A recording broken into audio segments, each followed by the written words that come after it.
a todos y a todas. Nada más corroborando si ya se encuentra con nosotros la ponente.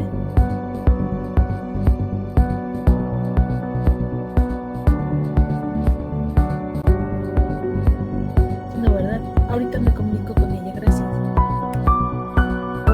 Pues me gustaría compartirles una información para que no estemos esperando únicamente conectados. Espero que esto sea de provecho. Voy a tratar de ser muy breve. Les pido una disculpa porque tiene logos de la universidad, pero sí me gustaría que aprovechemos este tiempecito en lo que la doctora se puede conectar, porque va saliendo de una encomienda que tiene. Entonces, si me permiten todos ustedes, la doctora le he solicitado que por favor nos avise, me avise cuando ella esté conectada para que yo pueda dejar de presentar. Entonces, si no les molesta, voy a dar inicio, les voy a compartir una información y me gustaría que, si son tan amables, ahorita alguien de todos ustedes me pueda decir si se observa la pantalla para que yo pueda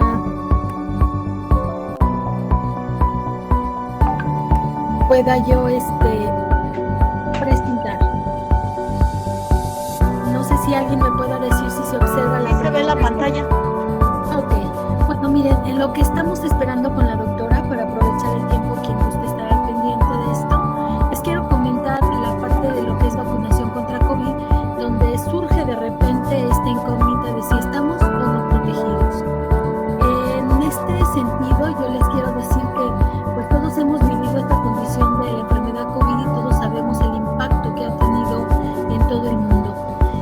Únicamente en cuanto a los datos estadísticos, yo les quiero decir que la Organización Mundial de la Salud declara el 11 de marzo del 2020 el brote del virus del SARS-CoV-2 como un problema de salud pública y se determina como una emergencia por su relevancia internacional. Aquí podemos observar el número de casos acumulados hasta la fecha 5 de mayo, que ya tiene algo de días, pero que en virtud de algunas situaciones se me hace muy importante poder comentarles.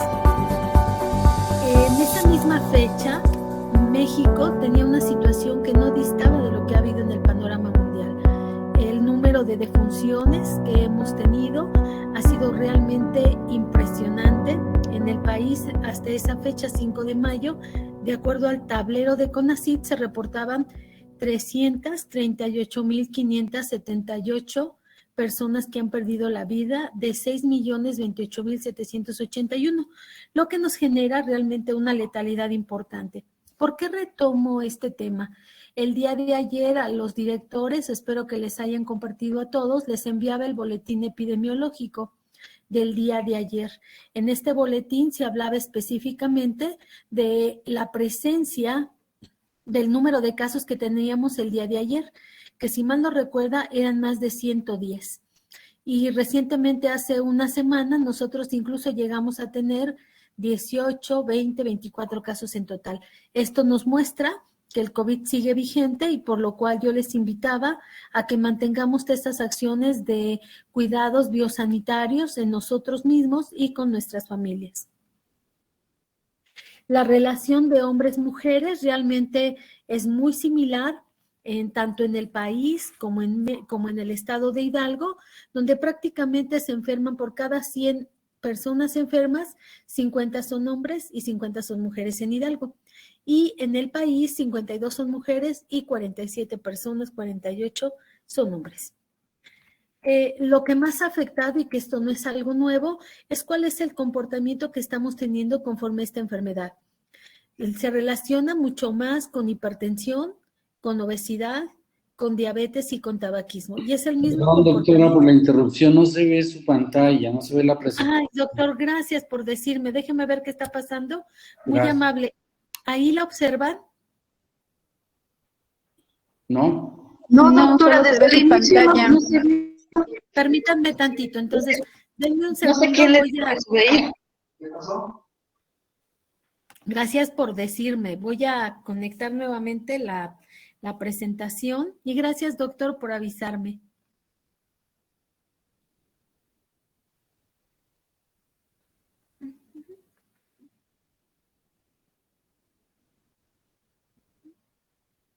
Un momentito, estoy conectando la presentación. ¿Me pueden decir si ya se observa? Listo, ya se observa. Ay, muchas gracias. Perdónenme. Les digo que lo que no quiero es que mientras que llega la ponente no estemos viendo alguna situación de importancia. Lo que ha ocurrido en el país, pues es un fenómeno que pues todos lo hemos ido siguiendo. Afortunada o desafortunadamente nos ha tocado vivir en este momento histórico. Y aquí les quiero mostrar que dentro de este comportamiento podemos observar que los grupos más afectados en cuanto a casos de enfermedad confirmados contra las defunciones, podemos observar que los grupos más afectados es la población económicamente activa a partir de los 25 años de edad, pero que el grupo de 0 a 4 que de repente dejamos aislado, este grupo también se ha visto afectado. Y en defunciones, pues lamentablemente el grupo más afectado es la población, las personas mayores de 60 años, y aquí podemos ver que hay mayor defunciones en hombres que en mujeres y es proporcional. Son el grupo que más se hospitaliza, que más se complica, dado a la asociación de múltiples comorbilidades. Aquí podemos ver una gráfica donde podemos observar que hemos tenido diferentes momentos, que hemos pasado todos estos tiempos bajo una condición como fue la primera cepa original de Wuhan. Posteriormente aquí vemos todos los fenómenos sociales que han tenido una repercusión importante en cuanto a la presencia de los casos. Tenemos la cepa alfa, la cepa beta, la gamma, la delta, que fue una de las que más problemas nos dio, y actualmente Omicron, que es la que ha estado persistiendo, con dos variedades específicas, que en este momento es la que se ha estado presentando. En cuanto al comportamiento de las enfermedades, aquí también podemos observar que llegamos a tener un pico máximo y esto se dio con Delta. Esto es importante porque nos permite valorar cuál es el impacto de la vacunación. El pico más grande que tuvimos o la ola más grande de casos con defunciones y con una morbilidad extrema fue precisamente en la semana 1 y 2 de enero del 2021. El comportamiento de ocupación hospitalaria también podemos observar que se ha presentado en hospital una gran condición de gravedad en estas personas y que lamentablemente han perdido la vida cuando ameritan ventilación asistida y el uso de presiones positivas que les genera complicaciones mucho más severas, aunado a las demás complicaciones que ya conocemos ampliamente, que es la presencia de trombos que han causado la pérdida de vidas humanas. En cuanto a una situación importante que estábamos presentando, este panorama epidemiológico 2020-2021 es para que podamos ver, por ejemplo, que no había diferencia estadística importante en el comportamiento a nivel público y privado, porque incluso ustedes pueden observar que llegó a haber algunos hospitales que llegaron a una letalidad del 100%, es decir, persona que entraba, persona que perdía la vida. Y podemos darnos cuenta que solamente un hospital presenta, que fue la Sociedad Española de Beneficencia, un 26%, que es el que menor presentaba durante las épocas críticas que estuvimos viviendo en 2021. Pero el hablar de esta parte del tema tiene que ver porque nosotros tuvimos a bien trabajar de forma muy importante en todo lo referente a lo que era vacuna COVID. Dimos inicio a través de una política nacional de vacunación contra el virus SARS-CoV-2 para la prevención de COVID con un solo objetivo, que era prevenir y evitar las complicaciones graves y reducir la letalidad.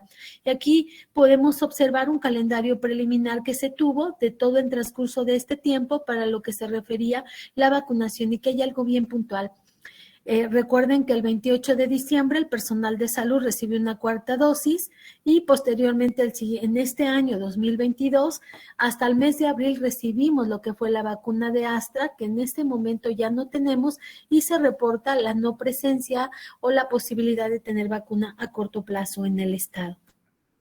Sin embargo, recordemos que esta política de vacunación va bajo una declaratoria de principios responsables, en el cual incluía a 32 coordinadores estatales del programa Correcaminos, pero que tenía principios básicos rectores, como es la universalidad y la gratuidad de la vacuna. De forma importante, algo que nos ha estado dando como seguimiento es ir viendo el comportamiento de la autorización de este tipo de vacunas. Ya tenemos un gran tiempo vacunando con Pfizer. Se obtuvo esta vacuna, obtiene su permiso bajo el uso de emergencias para aplicarse en México el 11 de diciembre del 2020 y de forma consecutiva, nosotros aquí en el estado de Hidalgo solamente hemos tenido AstraZeneca, ya se tuvo Janssen en la frontera, Moderna para la vacuna de maestros, Sinopharma, Sinovac, y prácticamente son las que hemos tenido en relación a condición de emergencia, es decir, vacuna en fase 3. ¿Por qué se priorizó este grupo etario? Creo que el comportamiento epidemiológico que podíamos observar en las diapositivas previas nos permite a nosotros saber que era una necesidad vacunar al grupo etario de adultos mayores para reducir la letalidad y la morbilidad extrema y la mortalidad también. Ha tenido 5 etapas este programa de vacunación, donde podemos observar que en Hidalgo, el 12 de enero del 2021, se dio inicio la vacunación. Posteriormente, aquí se vacuna al personal de salud de primera línea, y posteriormente iniciamos con las personas adultos mayores, grupos focales específicos, personal docente y posteriormente en el mes de mayo y junio se vacunan a las personas de 50 a 59 años de edad y embarazadas y así continúa hasta que llegamos al total de la población y en donde lo último que realizamos fue la vacunación recientemente de lo que se refiere a los niños de 12 y 13 años de edad, que apenas se les va a aplicar su segunda dosis. Estas son las vacunas que hemos utilizado y que es una situación importante que debemos de tener conocimiento y que ya por algún motivo muchos hemos estado participando en estas acciones de vacunación. Estas vacunas en este momento, las únicas que tenemos disponible y que tienen todas en común, es que todas son de aplicación intramuscular. Solamente tenemos una vacuna de dosis única en este momento que ha sido prácticamente CanSino y que es la que tenemos vigente, pero que para nosotros ha sido importante que ha habido modificaciones en estas condiciones. Ustedes pudieron ver que recientemente se modifica la política de frascos abiertos de AstraZeneca, donde ya no se requería tener un tiempo de vacunación y de frasco abierto de horas, sino más bien se convierte a un periodo de 48 horas. En Pfizer no cambia, pero se permite la aplicación del frasco en el transcurso de una jornada de 6 horas. Pero estas vacunas tienen un mecanismo independientemente de cuál sea su tipo de plataforma. La mayoría de estas vacunas van a tener una condición de aplicación todas intramuscular, pero su objetivo final es la generación de células B y T con memoria. En este mecanismo lo que va a ocurrir es que todas van a favorecer la entrada a través de diversas formas, ya sea por vectores virales o sea para trasladar la vacuna a través de RNA mensajero y a través de la célula presentadora de antígeno se va a unir al péptido viral y posteriormente sale generando la aplicación o la generación de anticuerpos anticoronavirus y que van a tener una duración con la producción de IgG y de IgM en un momento dado, que son anticuerpos temporales que desaparecen en el transcurso de un plazo no mayor de 15 días y el IgG que va a permanecer únicamente en un tiempo no mayor de 2 a 4 meses. Posteriormente desaparecen estas inmunoglobulinas para quedar solamente células B y T de memoria. Tenemos otra gran diferencia. Gracias. Tenemos otra gran diferencia que es la vacuna, y voy a cerrar con esto, que es la vacuna para los niños. Son vacunas diferentes. Hemos tenido una gran cantidad de demandas con amparos donde la gente solicita sean vacunados los menores, pero La vacuna para uso de emergencia para niños de 5 a 11 años recibe su autorización el 3 de marzo y es una vacuna distinta, que es precisamente esta que estamos observando y que tiene una condición diferente en su composición. La vacuna específica de Pfizer para niños de 12 años y más y adolescentes y adultos tiene una constitución de 30 microgramos de dosis y la fórmula pediátrica únicamente tiene 10 microgramos. Además, el número de dosis que se utilizan y que se obtienen de cada frasco son distintos e inclusive en los coadyuvantes tenemos que cada dosis de 0.2 mililitros contienen 10 unidades gramos de tocinameram. Esto es una parte importante de la información de la vacuna y pues bueno, me comentan que ya se encuentra con nosotros la doctora Luz Estela y me gustaría dejarle continuar con las actividades programadas para que la doctora pueda darnos el tema que hemos estado esperando poder recibir. Doctora, no sé si me escuche. Hola, doctora. Muy buenas tardes. Claro que lo escucho. No sé si ustedes me escuchan a mí. Doctora, ¿podría subirle el volumen porque no se escucha bien? Casi no se escucha. A ver, así se escucha mejor. Se escucha muy bajito, doctora. O no sé si alguien quiere opinar si escucha bien, sea mi computadora que no escucho. No, se escucha muy bajito. No se escucha. Sí, doctora, le esperamos. Mientras que le esperamos... El micrófono con el celular y la presentación sí la voy a pasar por la computadora. ¿Sale? Sí, doctora, claro. Mientras que se conecta, voy haciendo su presentación, si me permite. Gracias. Gracias, doctora. Bueno, mientras que la doctora va realizando la conexión que necesita, les quiero presentar que el día de hoy nos honra con su presencia la doctora Luz Estela Silva Castellanos, la cual tiene un antecedente de ser una médica cirujana diplomada en gerencia en salud pública, con maestría en salud pública por la Universidad Autónoma del Estado de Hidalgo. Actualmente se encuentra cursando el doctorado en salud pública por la Universidad Contemporánea de las Américas. Ha realizado una gran cantidad de cursos, entre ellos fortalecimiento de habilidades de facilitación de grupos, jornadas de capacitación del servicio especializado en procesamiento de pruebas de tamiz metabólico neonatal, reuniones nacionales de desarrollo comunitario de salud materna y perinatal, que ha sido uno de los grandes enfoques que la doctora ha estado trabajando. También ha sido generadora del modelo de protección neonatal Abrazando la Vida, tiene cursos de reanimación cardiopulmonar neonatal, tiene cursos de emergencias obstétricas, participó en el primer curso Taller Nacional de Soporte Nutricional en los Errores Innatos del Metabolismo, Galactosemia y Fenilcetonuria, salvando vidas a través de la nutrición, talleres de intervenciones educativas en mortalidad materna, en control y transmisión perinatal del VIH, violencia y género, en enfermedades sistémicas, en detección de violencia familiar y de género en los servicios de salud. También ha impartido ponencias en relación a los temas de violencia, familia y género, también de la norma oficial mexicana 046, interrupción voluntaria del embarazo, buen trato durante el embarazo, parto y puerperio, también rehabilitación de manejo multidisciplinario del paciente con discapacidad visión actual, atención de emergencias obstétricas.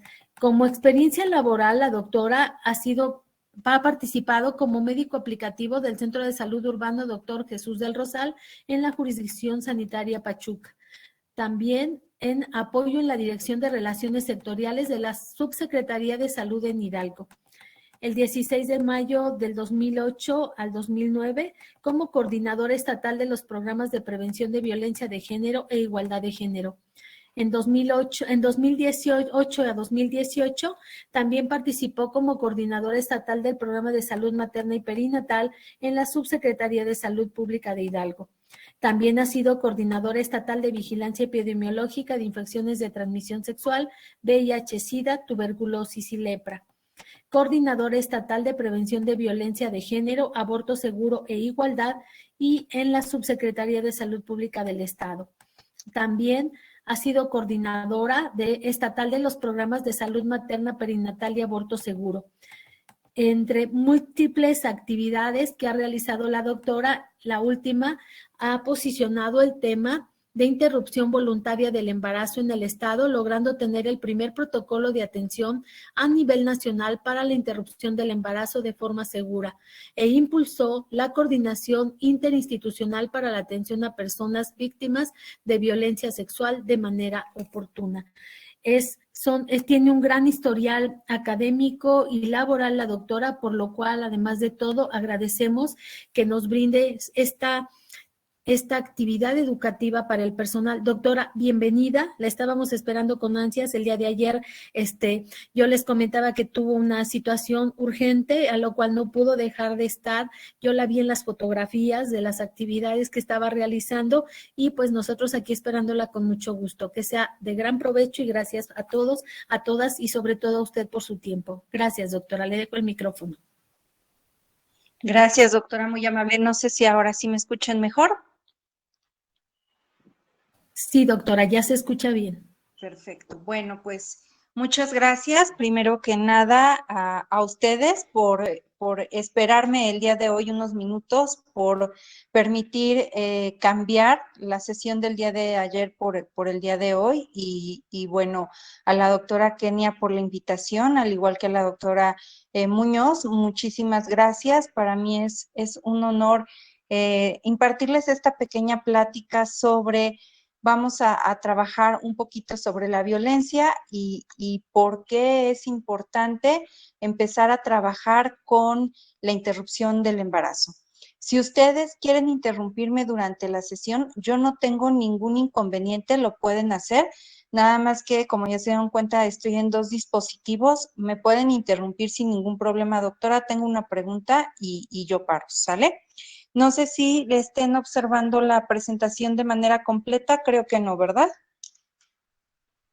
Déjenme dejar de compartir y volver a compartir.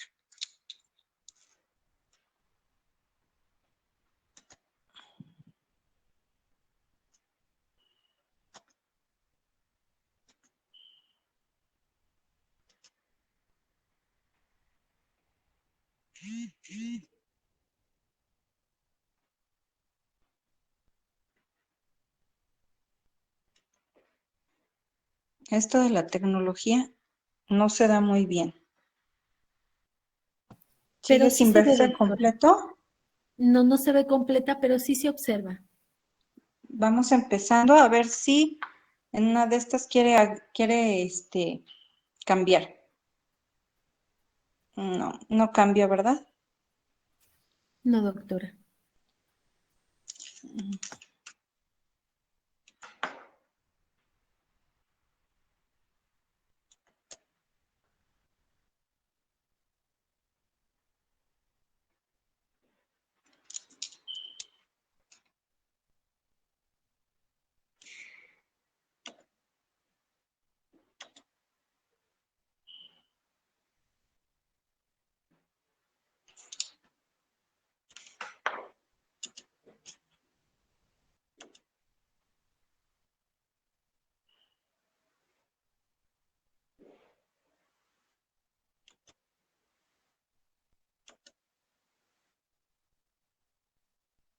¿Se compartió algo?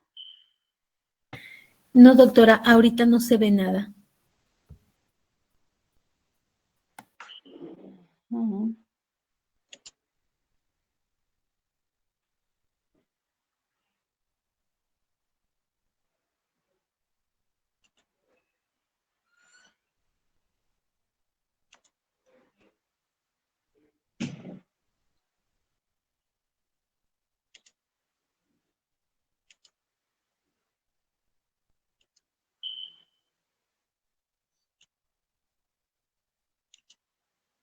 Listo, ¿verdad? Y ahora sí se ve completa. Sí, doctora, ya se ve.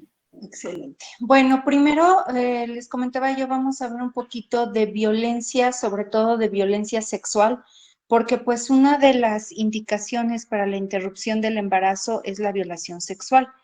Y primero que nada debemos de tener una atención médica a toda persona que vive una violencia sexual.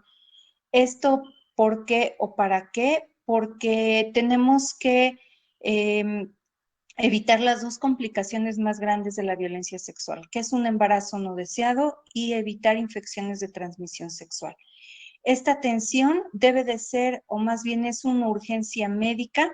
No tenemos por qué nosotros solicitarle a la víctima que nos presente la denuncia que ya realizó de manera penal o pedirle que nos dé algún otro documento para poderla nosotros iniciar un tratamiento médico, una revisión médica y sobre todo dar la profilaxis para los embarazos no deseados, no planeados, productos de esta violación y para evitar una infección de transmisión sexual.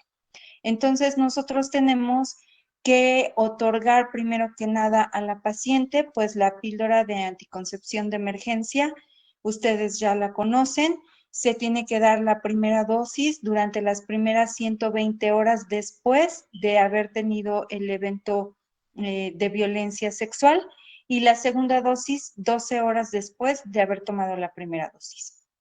En caso de nosotros no tener la PAE como tal, pues aquí tenemos tres formas tres métodos anticonceptivos que podemos nosotros otorgar a la paciente, a la usuaria, a la víctima, en caso de que no tengamos este medicamento. También tenemos que otorgar la profilaxis contra infecciones de transmisión sexual no virales, como es la ceftriaxona, a una dosis de 250 miligramos vía intramuscular o a una dosis única, en dosis única, la cefixima 400 miligramos vía oral también dosis única, más metronidazol 2 gramos vía oral dos dosis, dosis única, más acitromicina 1 gramo vía oral dosis única y doxiciclina 100 miligramos vía oral cada 12 horas por 7 días. Pero también tenemos que dar el antirretroviral, que anteriormente teníamos Atripla, luego tenemos Voltrek y actualmente tenemos el Biktarvy, que es el medicamento más actualizado para tanto tratamiento de pacientes con VIH como para profilaxis en caso de sufrir alguna violencia sexual. Estas tabletas las tenemos que dar una cada 24 horas por 30 días. Tenemos que tener también profilaxis contra ITS, que específicamente la hepatitis B, que es a través de la gamma-globulina, pero pues aquí en México no la tenemos. Lo único que tenemos es la vacunación inmediata contra hepatitis B, siempre y cuando el paciente no haya completado su esquema de hepatitis. Y bueno, sabemos que no está contraindicada en caso de que la paciente esté embarazada. Pero tenemos que realizar primero ciertas pruebas, que es la prueba de VIH, la prueba de sífilis y la prueba de embarazo. ¿Alguien quisiera decirme si estas pruebas tenemos que darlas antes o después de iniciar tratamiento y por qué?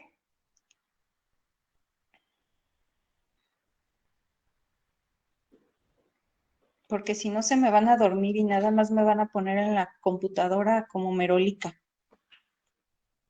¿Alguien se le ocurre o quiere contestar mi pregunta? Hola, ¿Sí? es antes, pues la paciente puede tener una infección o puede estar infectada previamente y no durante el momento de la violación. Exactamente. ¿Y qué podríamos estar haciendo en caso de que detectemos que ella ya hubiera estado infectada? Pues darle a su conocimiento a la paciente que pues ya tenía la infección previamente y como sensibilizarla y darle pues el tratamiento específico. Muy bien, muchas gracias. Efectivamente, nosotros antes de dar el tratamiento o la píldora de anticoncepción de emergencia, tenemos que saber si la paciente ya estaba embarazada o ya tenía alguna de estas infecciones. Sobre todo podemos tener una paciente que ya estaba embarazada y a lo mejor ella ya lo sabía, y a lo mejor era un embarazo deseado porque a lo mejor es de su pareja y quien la violó fue una persona desconocida o algún amigo o la persona que sea, y ella desea ese embarazo, pues entonces ella puede continuar con ese embarazo y ya no le tengo que otorgar la píldora de emergencia. ¿Qué es lo que puede pasar?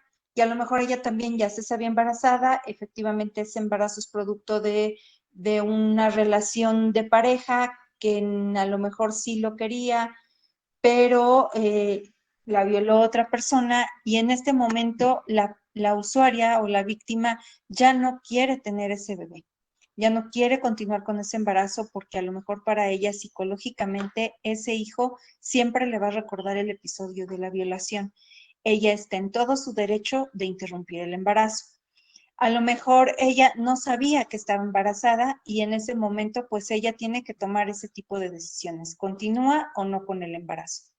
En caso de que la prueba rápida ya sea de sífilis o de VIH, efectivamente tampoco ya no vamos a dar profilaxis. Para sífilis pues ya vamos a dar el tratamiento específico para sífilis y para VIH pues se hace la notificación a epidemiología para que se le tome la prueba serológica y pues ya se confirme o se descarte esta infección. En caso de ser confirmada, pues ya epidemiología de la jurisdicción hace todo el proceso para la referencia Capacits, que es la unidad específica para el tratamiento de estos pacientes que viven con VIH, y entonces a la usuaria pues ya se le realizan otros estudios para poder determinar en qué fase de la enfermedad está y con eso poder identificar qué tipo de tratamiento tiene que tomar y las dosis. Entonces, por eso es muy importante primero realizar estas pruebas. Tenemos un protocolo de atención para los casos de violación, que es, si la usuaria me llega antes de cumplir 72 horas posterior a este evento de violencia sexual, primero tenemos que realizar, pues ya comentamos, la prueba rápida de VIH, de sífilis y de embarazo. Tenemos que realizar posterior a ello la profilaxis con antirretroviral, sobre todo, bueno, si la prueba de VIH me sale negativa, se tiene que dar la anticoncepción de emergencia, de emergencia en caso de que la prueba de embarazo me salga negativa, y se tiene que dar también la antibiótico-terapia para el resto de las infecciones de transmisión sexual si sífilis también me sale negativa. Tenemos que solicitar la vacuna contra hepatitis B, referir al servicio de psicología más cercano que tengamos, llevar el aviso al Ministerio Público para notificar el caso de violencia sexual y especificarle muy bien a la usuaria que nosotros vamos a notificar al Ministerio Público y que esa notificación no es lo mismo que denunciar. La única que puede denunciar y la única que va a decidir si denuncia o no es la misma usuaria. Y vamos a tener que llenar una serie de documentación. Primero que nada es la hoja de registro de lesiones. ¿Ustedes saben cómo se llama específicamente esta hoja de registro de lesiones? ¿Cuál es su nombre real? ¿Quién me quiere decir cuál es el nombre real? ¿Es la que llenamos al abrir el expediente clínico? ¿La de detección de violencia? No, esa es la herramienta de detección de violencia, pero esta es la hoja de lesiones. Así la conocemos como la hoja de lesiones. ¿Pero alguien sabe cuál es el nombre correcto?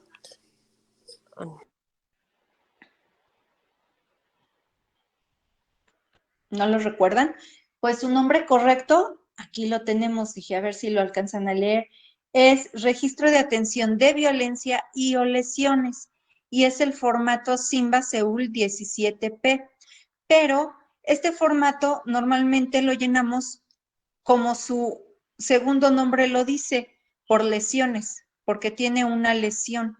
Y desgraciadamente, o más bien, la forma de llenar correctamente este registro es, aunque tenga cualquier tipo de violencia, ya sea violencia económica, debemos de llenar esta hoja de lesiones. Entonces, hay que acordarse bien cómo se llama, atención a la violencia y o lesiones, y tiene que ser llenada, aunque tengamos una violencia psicológica, aunque tengamos una violencia económica, que bueno, estas no presentan ninguna lesión física, externa o visible, pero pues esta hoja se tiene que registrar. Si la paciente me llega después de las 72 horas hasta las 120 horas, vamos a hacer exactamente lo mismo, pero ¿cuál es la diferencia? ¿Qué diferencia notan entre la diapositiva anterior y esta? ¿Qué no está en esta? Que sí estaba en la diapositiva anterior.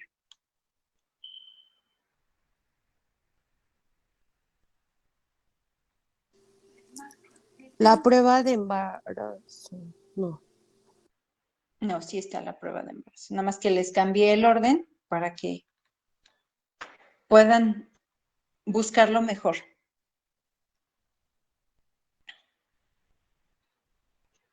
El servicio de psicología. También aquí está el servicio de psicología.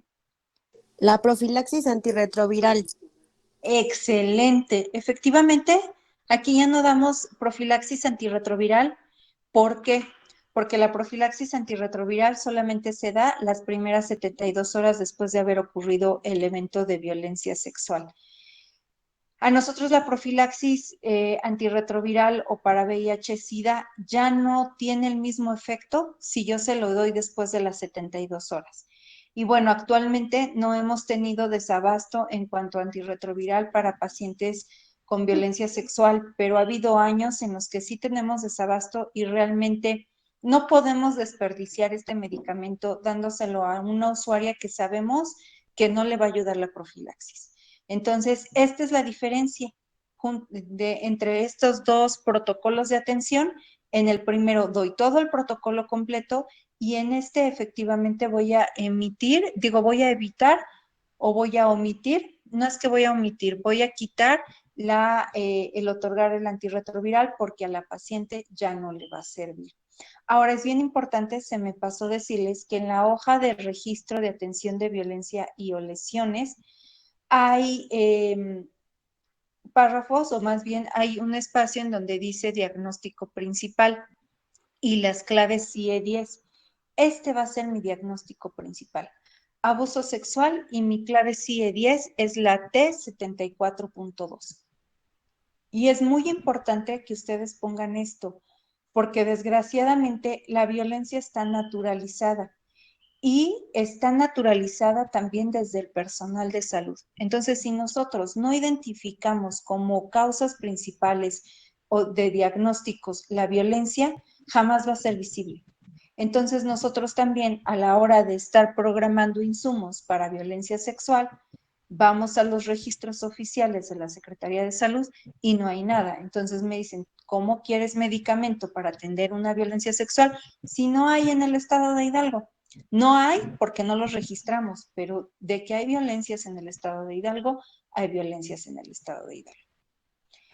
Ahora, ¿en qué casos no vamos a dar profilaxis para VIH? Primero, pues si mi prueba rápida me sale reactiva, ya no doy profilaxis para VIH.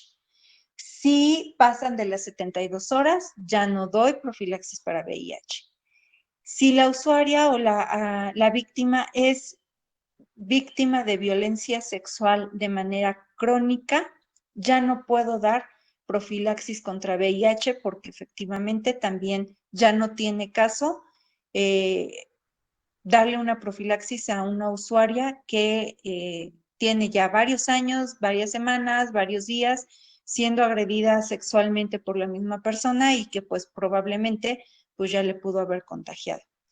Y cuando la violencia sexual es cometida por la pareja sexual habitual, como puede ser el esposo, la pareja sentimental o el novio, o sea, sí es su pareja sexual, pero también es importante nosotros identificar que puede haber violencia sexual dentro de este núcleo o de esta relación sentimental. Muchas veces dicen, pues es que fue su esposo, eso no es violencia sexual. Sí, cuando la mujer dice no en este momento y es obligada, es violencia sexual, aunque sea el esposo. Y aunque tengan 50 años de casados, es violencia sexual. ¿Dudas hasta aquí? ¿Preguntas?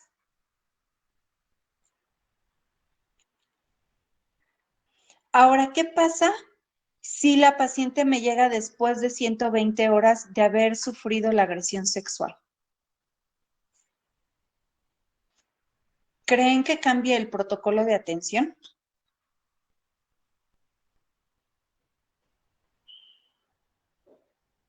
Así como del de hasta 72 horas y después de las 72 horas hasta las 120 horas, eliminamos la profilaxis contra VIH. Después de 120 horas, ¿creen que cambie algo de este protocolo de atención?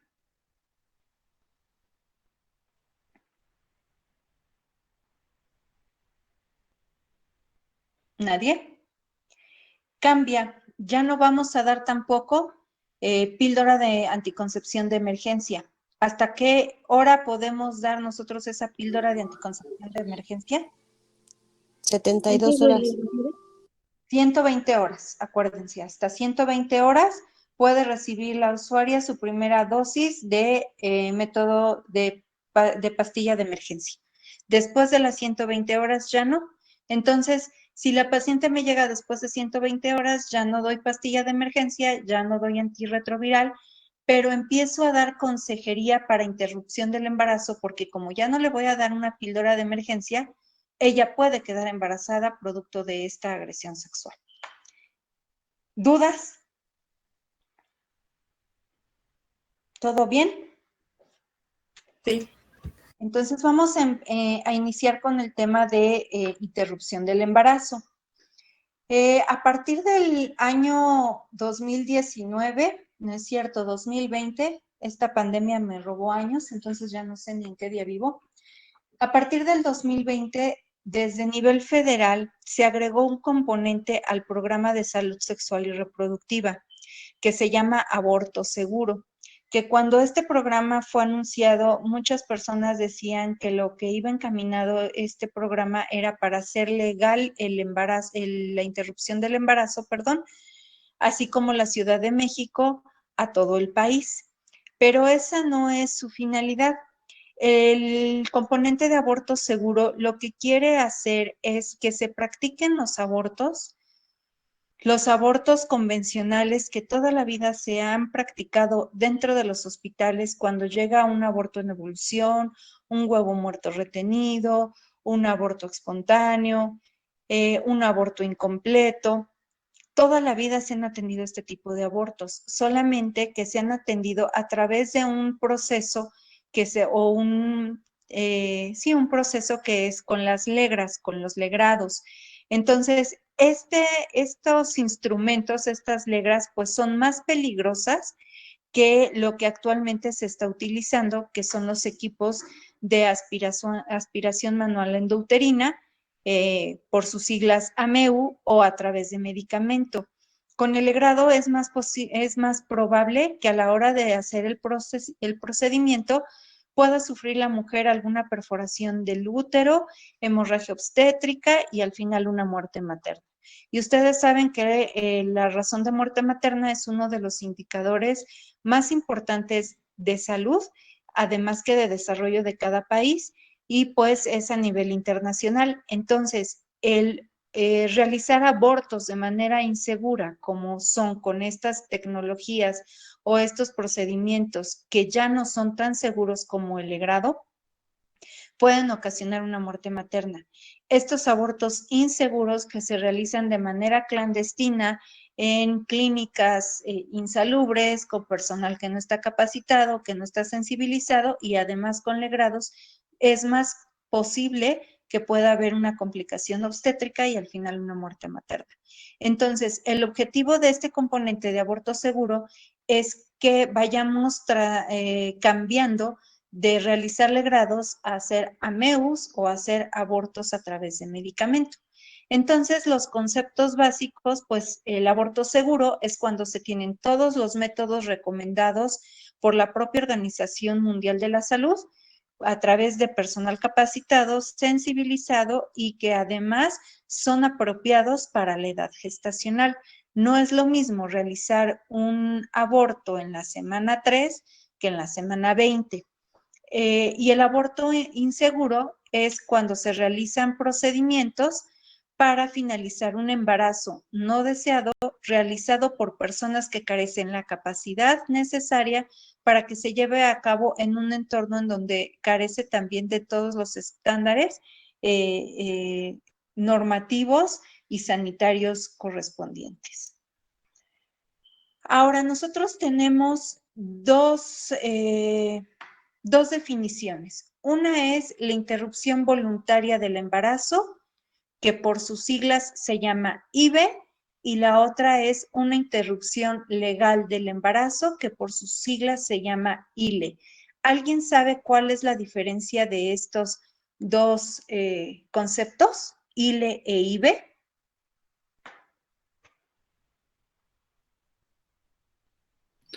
La interrupción legal y la interrupción voluntaria. ¿Y qué diferencia tiene entre la interrupción legal y la interrupción voluntaria? Cuando se realiza a petición de la paciente o cuando tiene una función legal por demanda. Ok, y la que se realiza por decisión de la paciente, ¿sería la voluntaria o la legal? La legal. No, la voluntaria. Está confuso, ¿verdad? Ahí les va, estabas bien, es la legal. Miren, la interrupción voluntaria del embarazo es un concepto o IVE que se introduce a través de la Ley General de Víctimas en el año 2013 y que es un derecho de las víctimas de delitos relacionados con la violencia sexual. Entonces, la interrupción voluntaria del embarazo es un derecho de todas las víctimas de violencia sexual, de acuerdo a la Ley General de Víctimas y de acuerdo a la norma 046, que esta norma nos habla sobre la prevención y atención de la violencia y los criterios de atención. Entonces, yo siempre les he comentado que hay que identificar o nos vamos hacia la IB con V de violencia sexual o de violación. Entonces, esta es la que es por situación de violencia sexual. En caso de ser ILE, ahora sí es por decisión de la mujer. Entonces, pareciera que los conceptos, al ser voluntaria, es por decisión de la mujer, pero en realidad es por violencia sexual. Entonces, esta es la diferencia y por eso muchas veces está muy confuso. ¿Dudas hasta aquí? ¿Sí se entendió la diferencia entre IVE e ILE?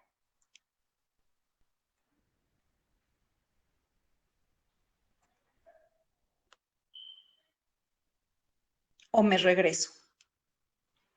Sí, está Doc- claro.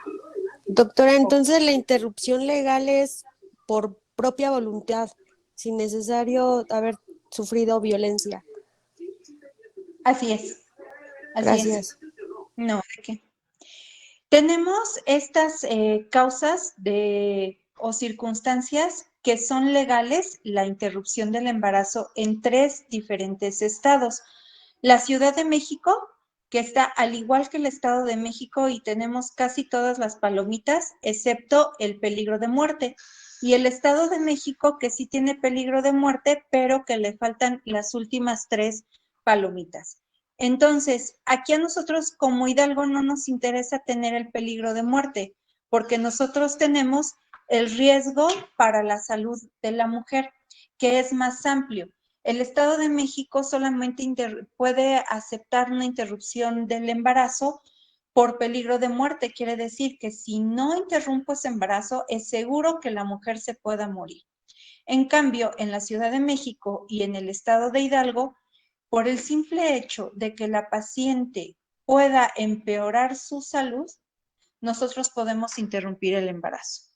Un ejemplo, una paciente con lupus eritematoso que probablemente está controlada o una paciente diabética que está controlada, pero que sabemos que en algún determinado momento ella se puede descontrolar y puede afectar su salud aún más de lo que ella está afectada, ella puede interrumpir el embarazo. Entonces, por eso a mí como Hidalgo no me interesa tener el peligro de muerte.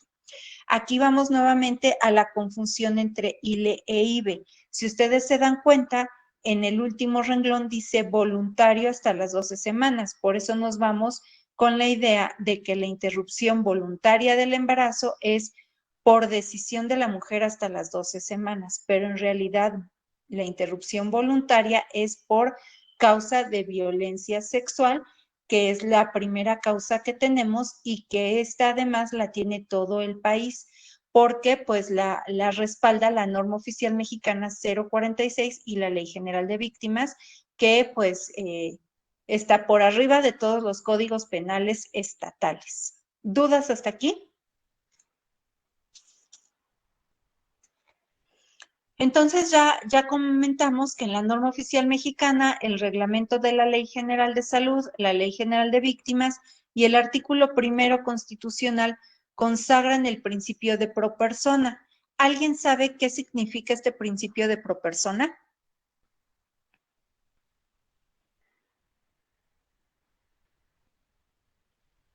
¿No?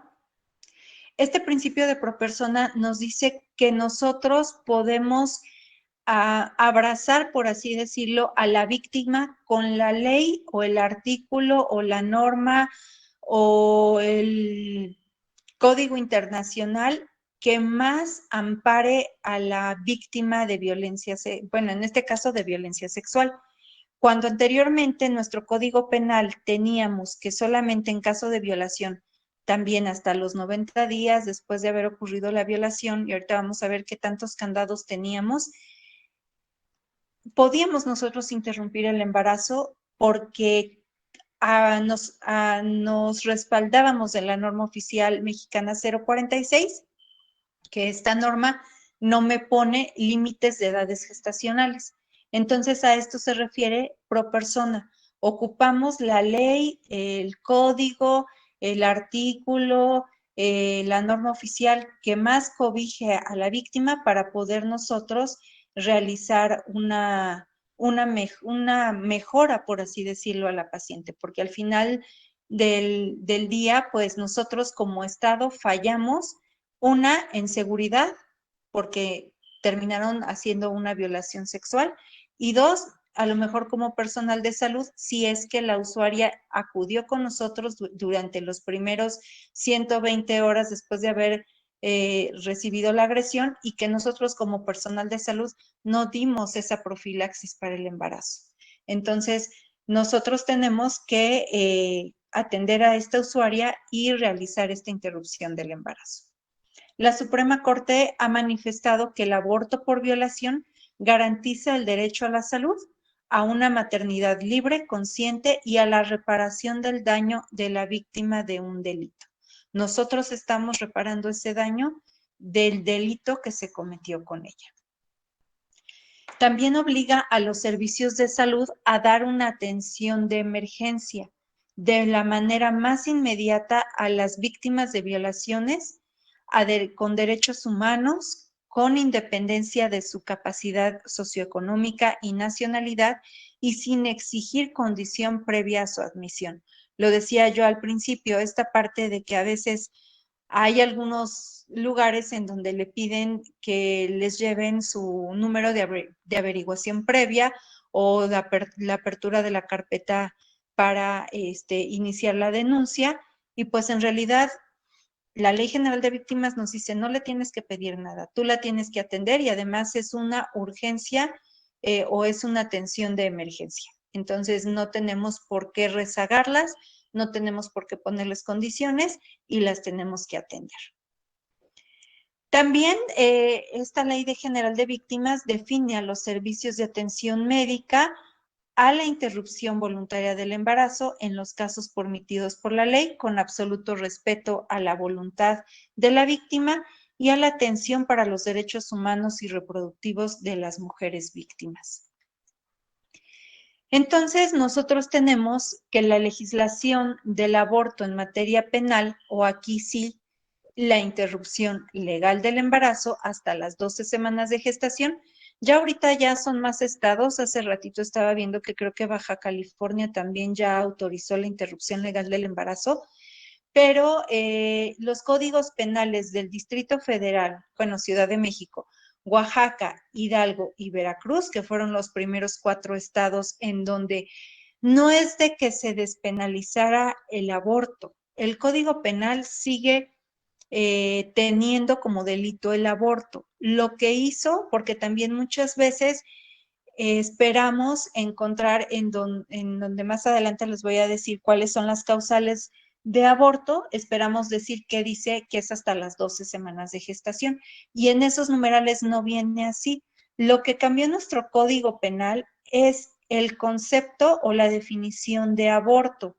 Aquí, en estos 4 estados, dice que el aborto únicamente se puede configurar cuando se trate de interrupciones del embarazo después de las 12 semanas completas de gestación y que no procedan por ninguna de las causales legales previstas por la legislación de cada estado.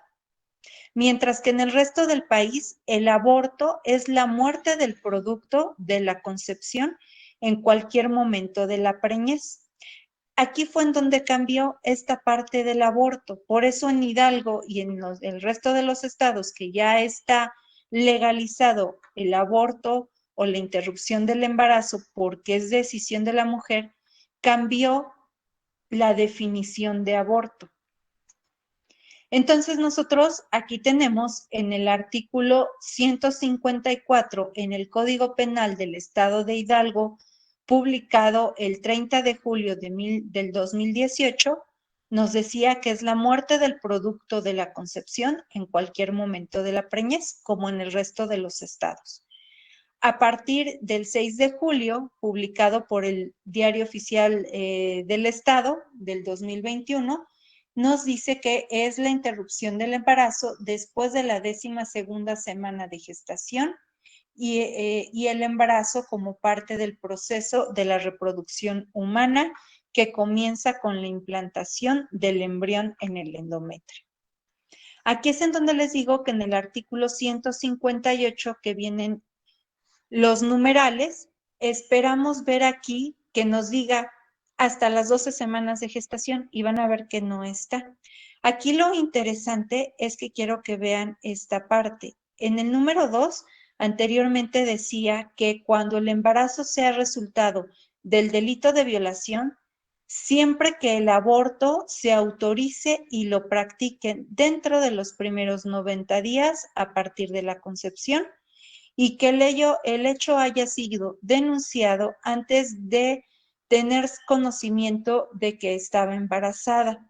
En tales casos, deberá consultarlo la mujer, solicitarlo la mujer, y bastará la comprobación del cuerpo del delito para que el Ministerio Público o juez autorice si fuera condición precaria de gasto. Bueno, eso es otra cosa.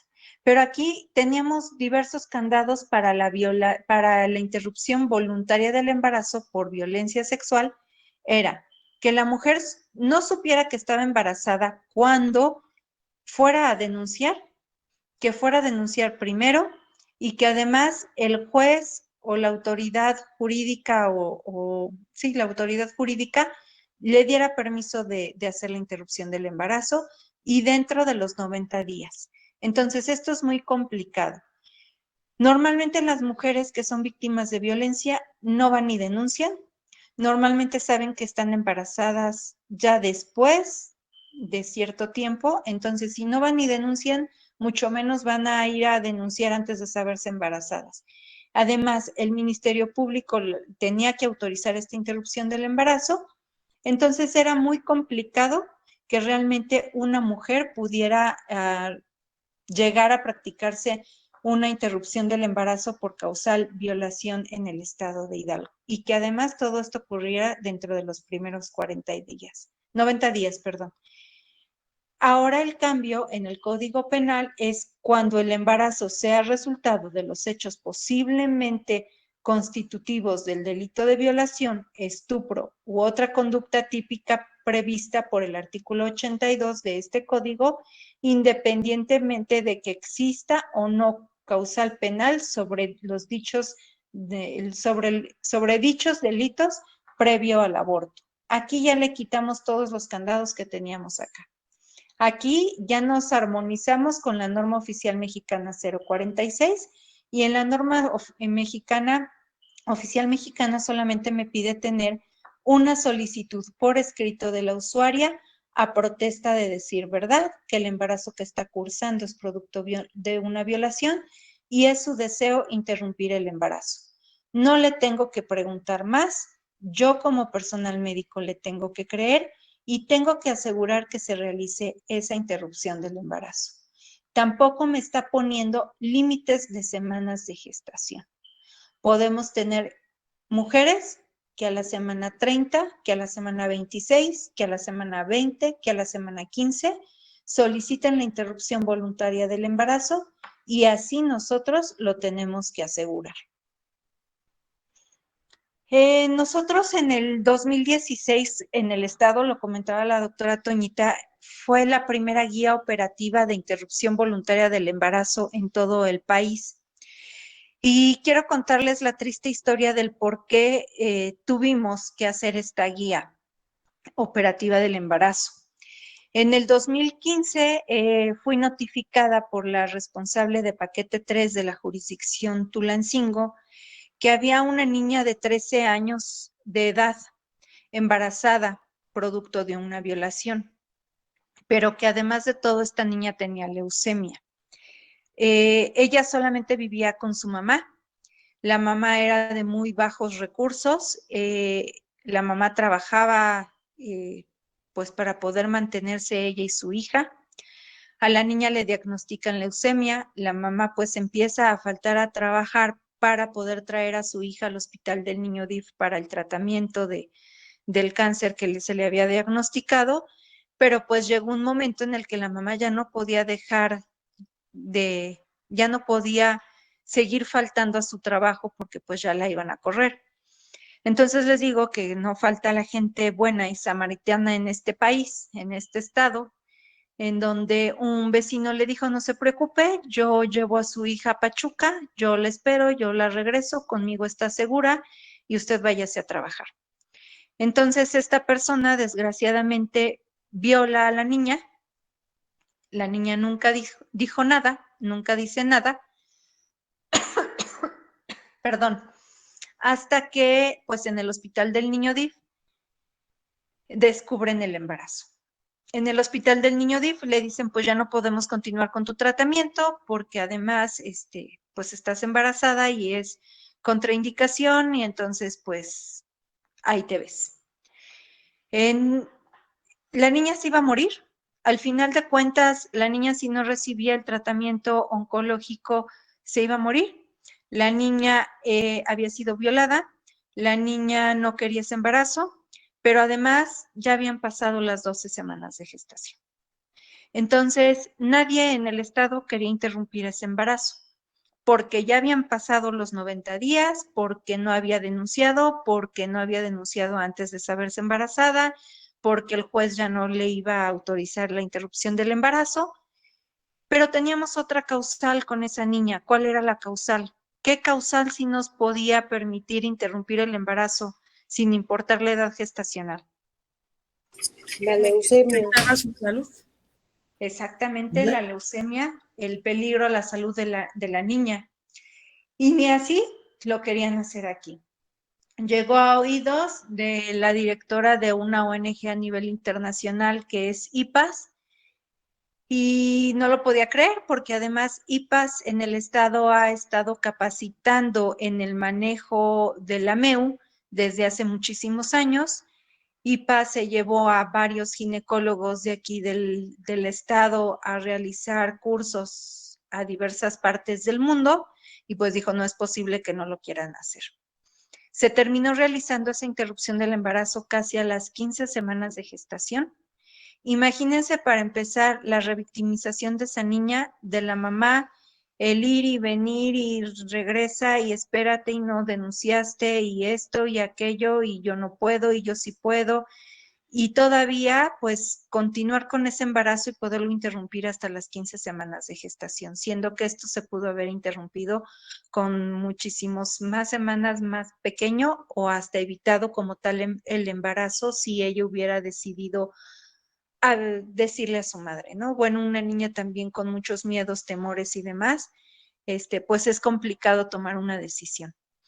A partir de ese momento dijimos, yo creo que no es el primer caso en el estado de Hidalgo que ocurre esto, a lo mejor sí el primero que llega hasta oídos de nivel estatal y nacional, pero tampoco creemos que vaya a ser el último. Entonces tenemos que darle tanto al personal de salud como a las pacientes, pues un respaldo para poder realizar este tipo de interrupciones del embarazo sin que les perjudique de manera legal en ningún sentido.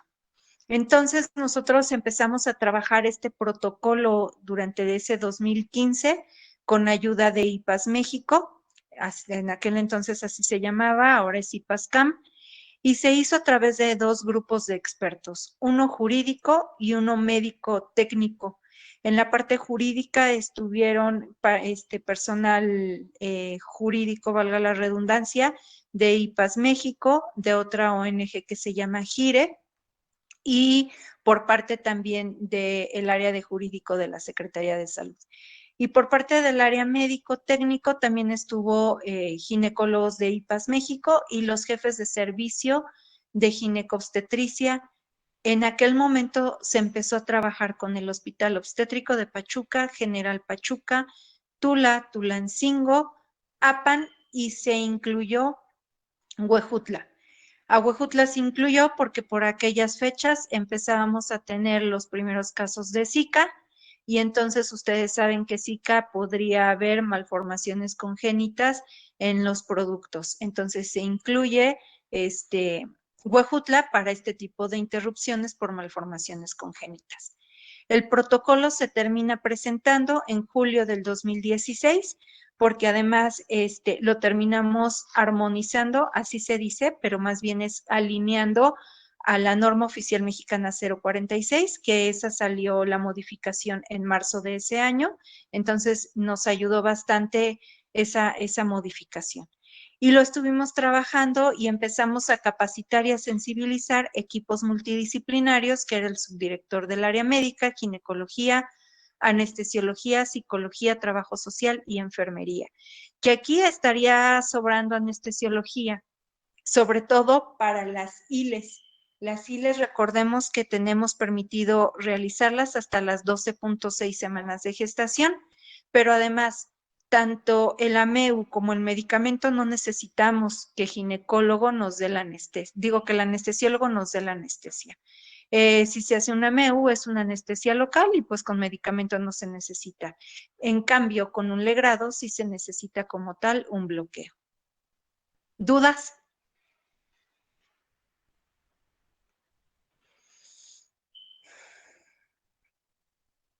Entonces es importante que, bueno, se realice capacitación, formación, sensibilización sobre este tema para todo el personal que realmente va a estar en contacto con estas pacientes, desde admisión en los hospitales.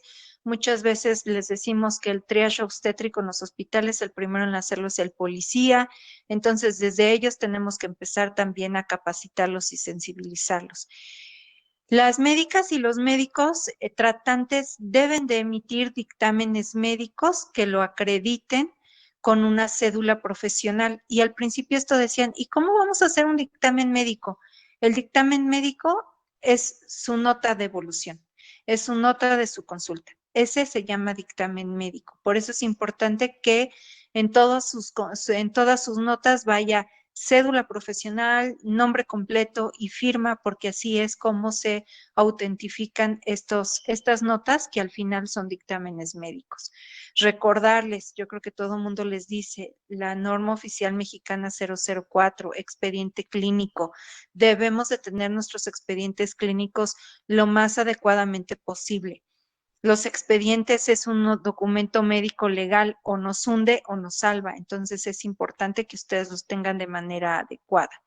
Los dictámenes médicos, o bueno, las notas médicas, deben de contener la edad gestacional, deben contener si fue o la interrupción del embarazo es por afección grave a la salud o por salud de la mujer embarazada, o si fue por alteraciones congénitas, el poner el por qué se está realizando esta interrupción del embarazo.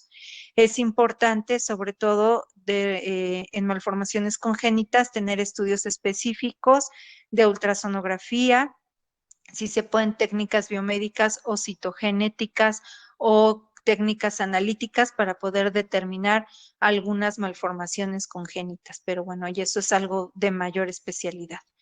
El expediente clínico ya lo empezamos a trabajar, debe de tener la constancia del proceso de información o de consejería, las notas médicas, el estudio de trabajo social, el formato de consentimiento informado de la usuaria, la hoja de ingreso o de egreso hospitalario, que como ahorita son ambulatorios, pues ya prácticamente estas dos hojas no aplican.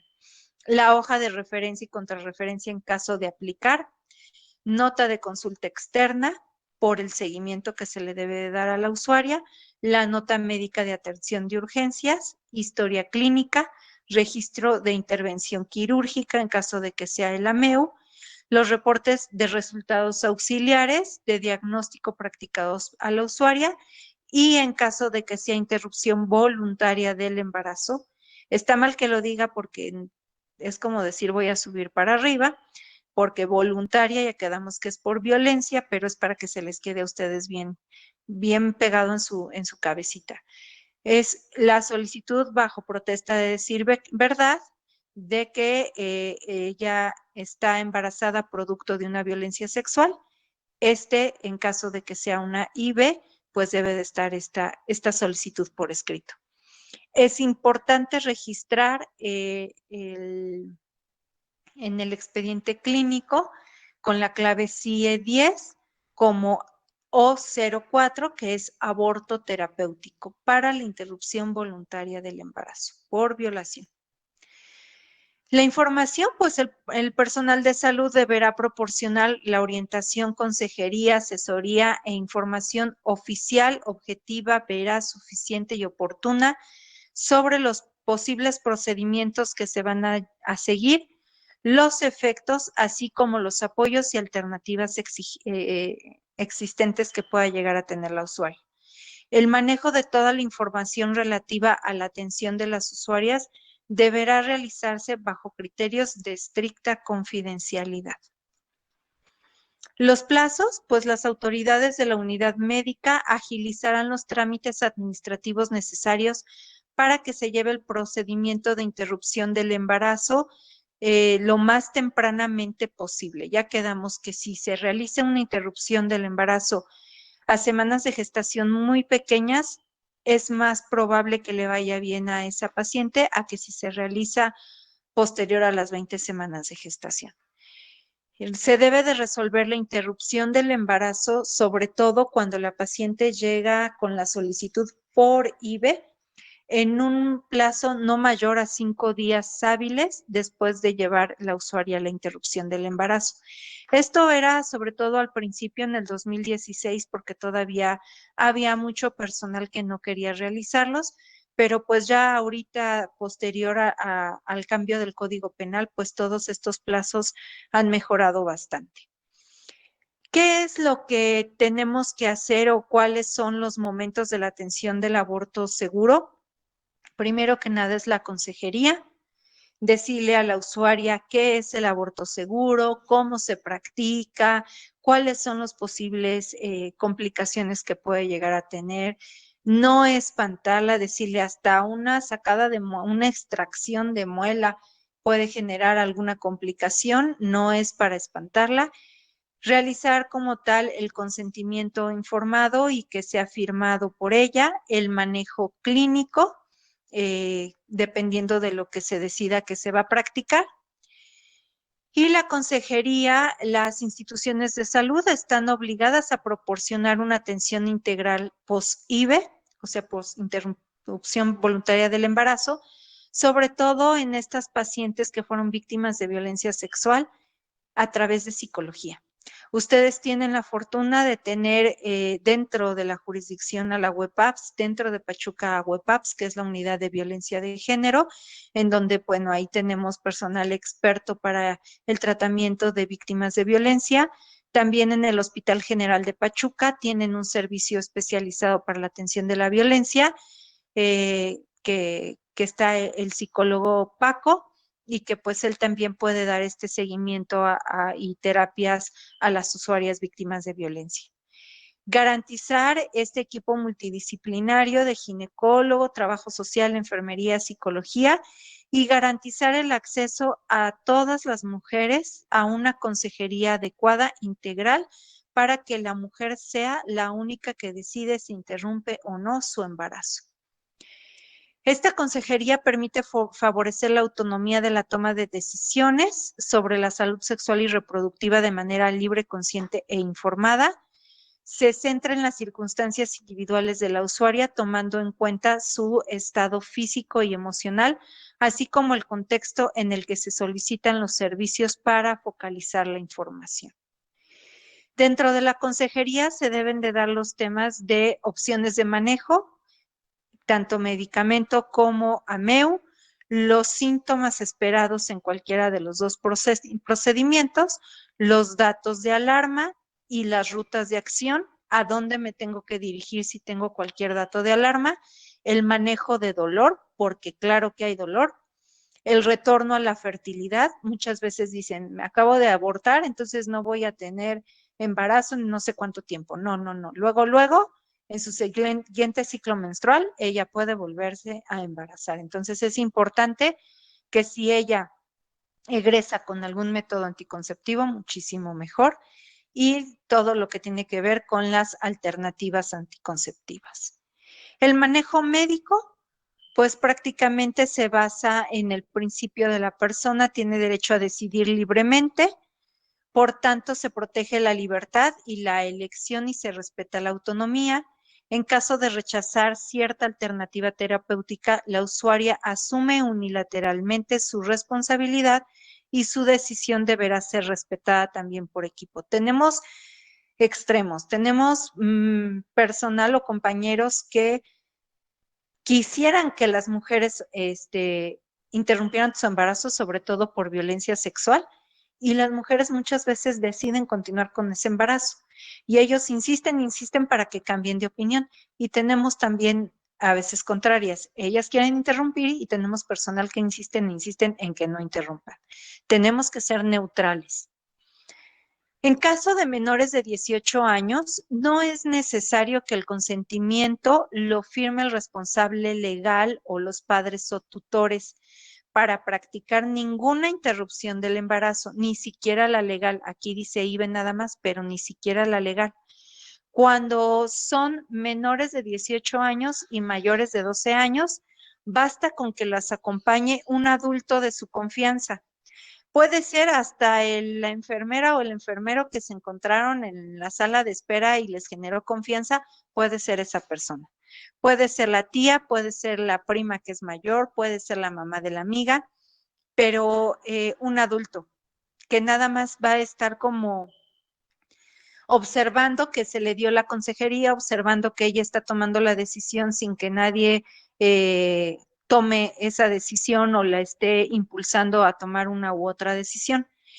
En las personas o en las mujeres o en las personas gestantes menores de 12 años o aquellas que tengan mayor de 12 años pero tengan una discapacidad mental, pueden contar o más bien deben de contar con el consentimiento del padre, madre o tutor legal. Aquí sí, en menores de 12 años.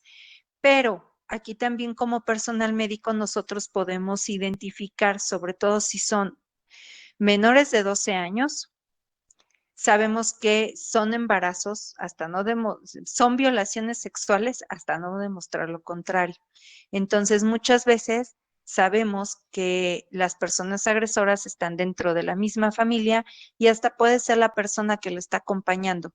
Entonces, aquí nosotros como personal de salud tenemos que ser muy intuitivos y quien pudiera en este momento firmar ese consentimiento informado es la Procuraduría de Defensa de las Niñas, Niños y Adolescentes, que se encuentra dentro del DIF estatal. Los médicos del sector público, social y privado y los adscritos a las agencias del Ministerio Público deberán proporcionar información completa y oportuna. El que yo no esté de acuerdo con la interrupción del embarazo no quiere decir que le voy a negar a la usuaria a darle la información. Es importante que yo no omita dar esa información. Podemos caer nosotros en mayores problemas si omitimos dar la información a que la demos.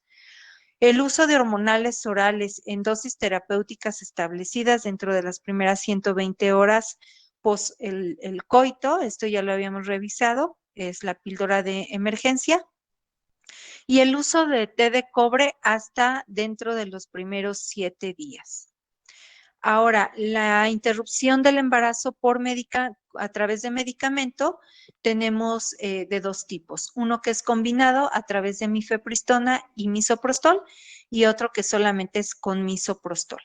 Entonces, aquí están qué es lo que se tiene que tomar, de qué forma se lo tiene que tomar o colocar, cada cuándo, hasta qué semanas, qué pasa después de esas semanas.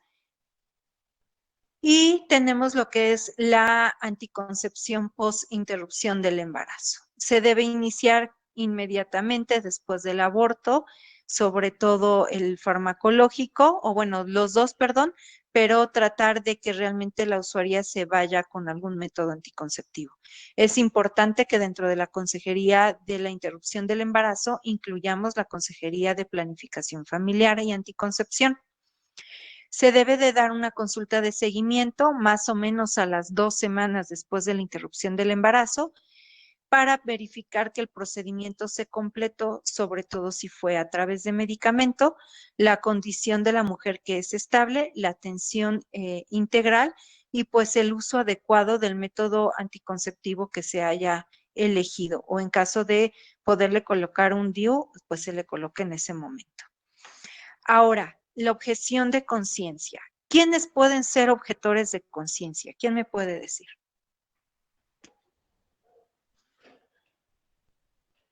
Ya los dormí, se me hace.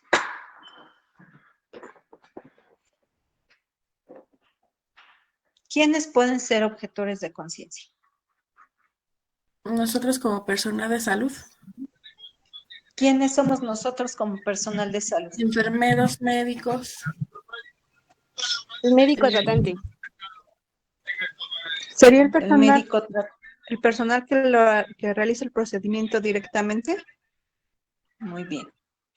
Efectivamente, el único que tiene derecho a ser objetor de conciencia es el personal, no solamente el médico, porque podemos tener personal de enfermería que están capacitados y pueden realizar el procedimiento sin ningún inconveniente. Pero quien tiene o quien puede ejercer la objeción de conciencia es la persona que va a realizar directamente el procedimiento. No puede ser enfermero, no puede ser enfermera, no puede ser médico o médica que le tomaron los signos, que nada más lo recibió en el triage. No, no, no. Es el médico que va o la enfermera o el personal de salud que va a realizar como tal el procedimiento. Ellos son los únicos que pueden ser objetores de conciencia. Yo, Luz Estela Silva, soy objetora de conciencia, pero me llega a mi consultorio una paciente que desea interrumpir el embarazo. Mi obligación es darle la consejería, es decirle en dónde o a qué hora o cuándo puede encontrar al médico que le puede otorgar la receta o que le puede realizar el procedimiento. Esa es mi actuar como médico objetor de conciencia. Yo no puedo quedarme callado y decirle que se va a excomulgar y que etcétera, etcétera, etcétera. Yo tengo que ser objetivo y tengo que dar la información más clara, oportuna, objetiva hacia mi usuaria para que ella pueda tomar la decisión y a lo mejor mi compañero del consultorio de al lado sí es no objetor de conciencia y entonces le digo, entonces ahorita lo paso con mi compañero, permítame un momento y lo paso directamente con él. O sabe que el día de mañana o el fin de semana viene el doctor fulano de tal o la doctora fulana de tal, venga con ella para que le pueda otorgar la receta, le pueda explicar de qué forma se va a realizar o se va a tomar el medicamento y yo solamente le doy esta información, etcétera. Así es como nosotros como personal no objetor de conciencia debemos de actuar. Entonces, el personal objetor de conciencia deberá referir a la usuaria de manera inmediata, responsable y discreta con un médico no objetor de conciencia o, en su caso, a un hospital donde se realicen los procesos de interrupción del embarazo con una hoja de referencia. Si es que se van a un hospital, actualmente ya no es necesario la hoja de referencia. Después de que se despenalizó el aborto en el estado de Hidalgo, pues ya las solicitudes no están formadas en los hospitales, créanme que no, pero las solicitudes cada día son, las vemos más frecuentes, las vemos ya con mucha naturalidad, entonces no es necesario referir con una hoja de referencia. Muchas veces sí pedimos la hoja de referencia para poder identificar cuántas de las pacientes que nos están llegando son referidas por primer nivel de atención. Y bueno, eso es todo. No sé si tengan alguna duda, comentario, queja, sugerencia, estoy a sus órdenes.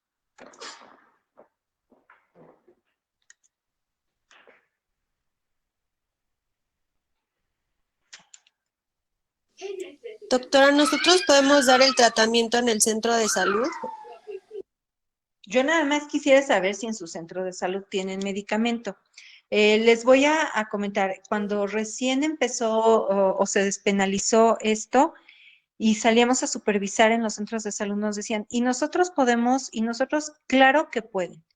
Pueden dar a ustedes la receta, porque no creo que tengan ustedes medicamento en primer nivel de atención. Si ya empezaron a tener medicamento y lo tienen, adelante. Es importante, yo con mucho gusto les dejo la presentación, se la mando por correo a la jurisdicción. Ahí vienen las dosis. Es necesario que, pues sí, se pongan a leer a lo mejor un poquito más sobre efectos secundarios y demás, para que den de manera adecuada la consejería, puedan dar los signos de alarma y si ustedes pueden hacerlo, adelante. Necesitan, o aquí sí necesito que en sus hojas diarias puedan ponerlo como un diagnóstico. Interrupción legal del embarazo, a través de medicamento, ¿no? Para que nosotros también podamos empezar a trabajar. ¿Qué estamos haciendo actualmente? Lo están realizando en los hospitales. A comparación de Oaxaca, que Oaxaca se despenalizó desde el 2019 y todavía medio arrancan y no arrancan, Hidalgo al siguiente día no tuvo ningún problema de atender las solicitudes, porque como les comenté, nosotros lo venimos trabajando desde el 2016 y los hospitales están capacitados, sensibilizados y tienen los insumos. Entonces, nosotros lo que hicimos fue, mientras que llegamos a primer nivel, los hospitales lo van a realizar. Actualmente, el 16, si no mal recuerdo, 16-18 de abril, abrió sus puertas la Clínica Salud Sexual y Reproductiva que se encuentra en Campus Arista, en donde anteriormente era el Hospital del Niño DIF, y ahí ya se están realizando interrupciones del embarazo con medicamento.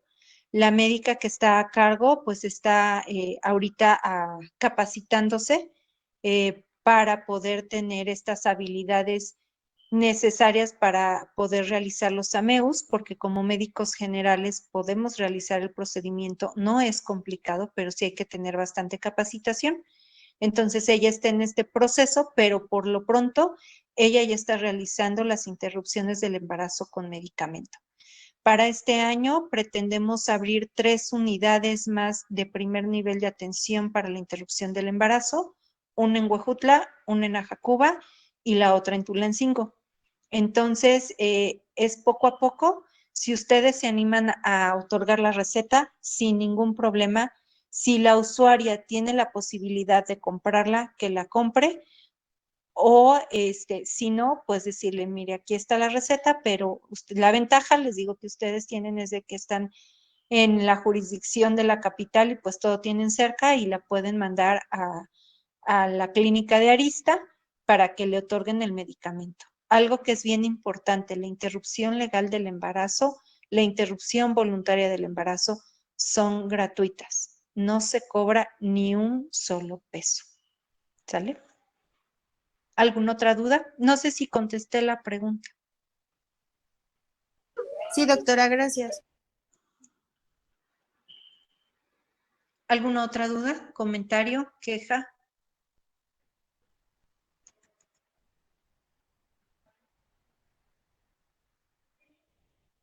¿Sugerencia?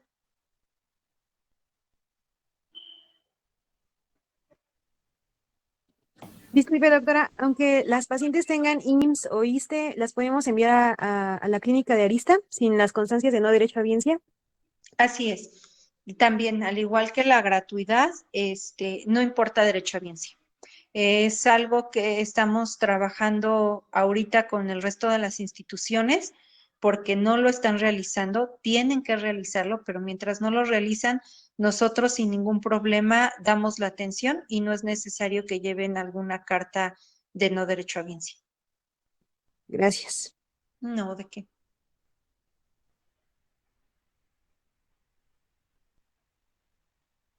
¿Algún otro comentario?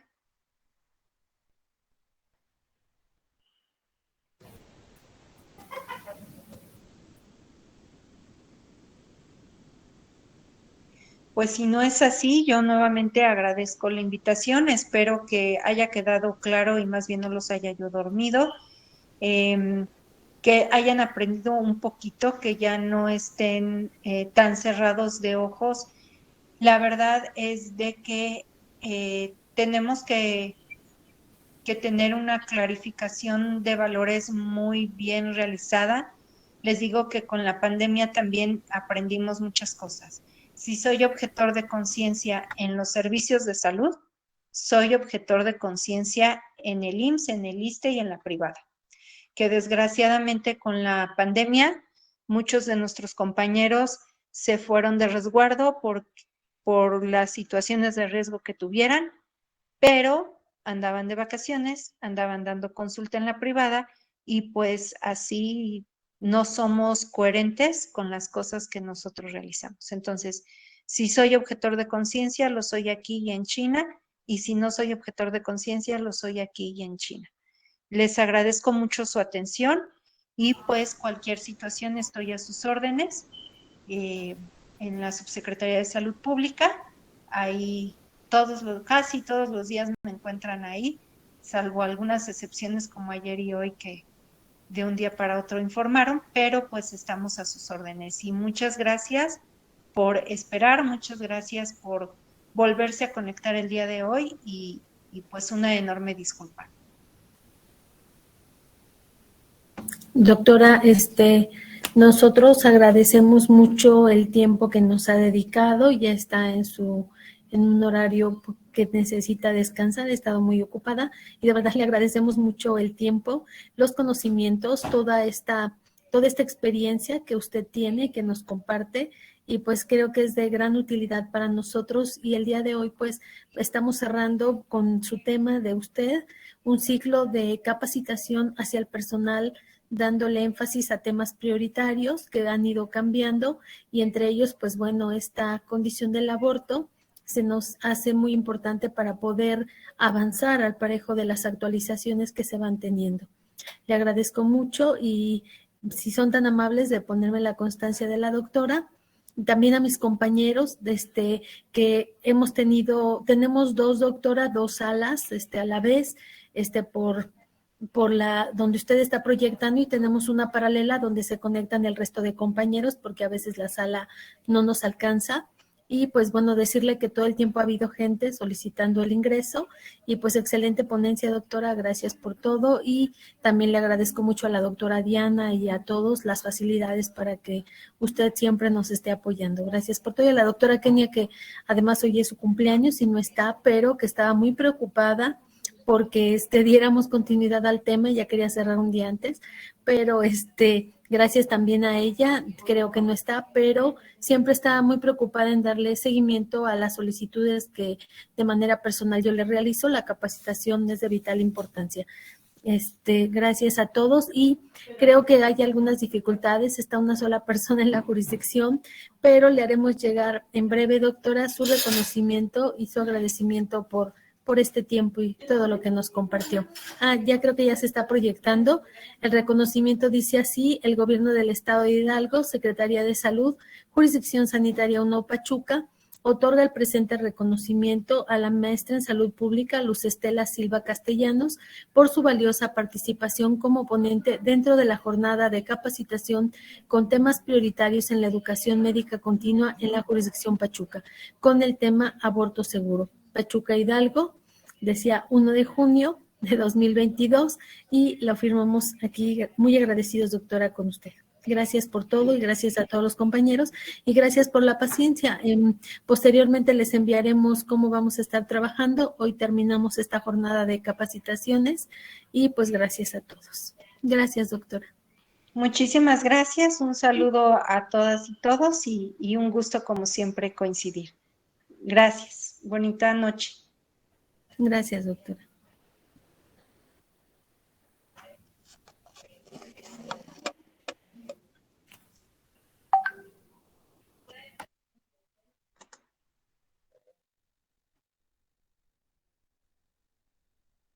Gracias a todos. Luego les comentamos cómo vamos a seguir trabajando. Hasta luego. Buenas noches.